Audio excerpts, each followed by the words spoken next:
It happened in 2012. Played the IPL in 2012, and the lead up to that was interesting because I had scored my first Test 100 in Australia in 2012, followed by that game against Sri Lanka in Hobart, where we chased that total down within 40 overs. That came out of nowhere. Honestly, I did not believe that I could do something like that at the international stage. It happened. Gave me so much belief from there, and then Asia Cup came, and I got 183 against Pakistan. On a Sunday, everyone was watching, so things really just turned in about 6 months for me. But I forgot the basics of the game. I started, becoming more desperate, and I thought, this IPL, I'm going to dominate everyone. But the moment IPL started, a few games which didn't go my way, and my mindset completely dropped to the other end.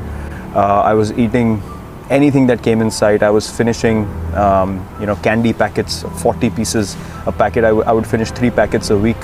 I was eating horribly, sleeping horribly. My habits were all over the place. And I finished IPL. I remember I went home, came out of the shower first day, and I saw myself in the mirror, and I was ashamed.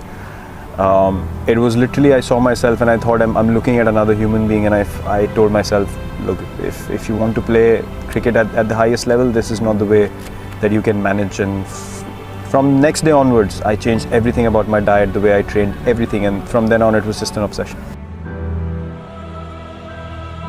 Look, when I step onto the field, I have to believe that I'm the best, because my mindset, as I said, was very clear from the first time I started playing this game.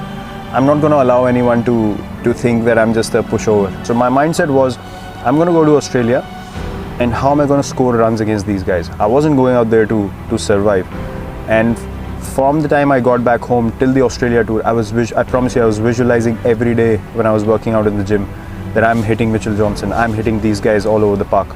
And those things came to life eventually because I convinced myself to an extent. When I went there, I was absolutely fearless, and things just started flowing. To be honest, before that Australia tour, I was treating every foreign tour like, more like an engineering exam that I have to pass somehow, and I have to show people that I can play at this level. But there I realized that, once you're down and out, there was hardly anyone who came to help me. There was hardly anyone who was looking towards me and saying, listen, let's work together and try to get your game up to speed. Everyone was just going after me left, right and center. So I was like, am I playing to prove these people wrong? For what? I've got nothing to do with them, and they literally have nothing to contribute in my life. So I went back home. I was down for quite a bit. The great thing that happened at that stage was I realized who's with me, who's not. Things were filtered to an extent that I just got so relaxed. When I went back home, I was like, okay, I've hit rock bottom now. No one believes in me. Everyone thinks I should not be playing Test cricket. So what can I do? I can just work as hard as I can. For me, one thing was always very clear. When I step onto the field, I'm going to give 120% every game that I play. And one thing for a fact that no one can count that against me. Till the time I play this game, I am going to play this way, and this is who I am. And if my mindset in the field is simple, I will not stand around wanting people to do something that I'm not able to do first. For me, every ball is an event. Every moment is an opportunity to make your team win. And that is exactly why you step onto the field. You have to make that time count. If you told me I had to walk away from this game tomorrow, I can walk away without any regrets. Because everything that I've done since I entered the Indian cricket team has always been for the team. I've been booed by 40,000-50,000 people regularly when I enter the stadiums. If I start focusing on those 50,000, I can't play a ball. For me, that's an opportunity. That's an opportunity for me to say, okay, fine, things are stacked up against me. Let me test myself how good I am. There always have been 2 options for me. Either it's fight or flight, and I've never taken flight. Fight or flight? I've never taken flight. For me, that's just not because look, I can take flight if I can't sleep peacefully at night.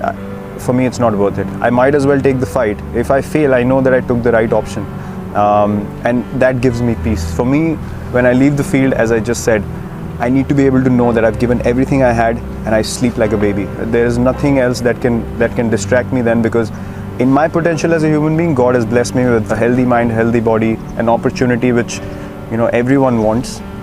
So I have to be honest to that. I have to live up to that. So for me, these things are just a process, just a part of the process, which is you keep moving forward. You keep taking the positive option. Whether you get success or not, that's irrelevant, but never take a backward step. Face the fear, look it in the eye and say, fine. I'm gonna have a smile on my face, and I'm gonna keep coming at you. And that's how I live my life as well. I don't live my life half and half. I've never done something which I'm not 100% convinced about. So for me, as I said, if you wanted me to walk away now, I'd have zero regrets in life or in cricket. But this culture is what is more dear to me, and I will do everything in my ability. Even if we lose a test match, I want us to go for the win, and not surrender or try to save a test match on day 3 or day 4. That for me just not acceptable. So for me, as I said, milestones don't matter at all. If I had played for milestones in my career, I probably wouldn't have half of what I have right now. So my mindset is pretty clear, and for us, it's just pursuit of excellence.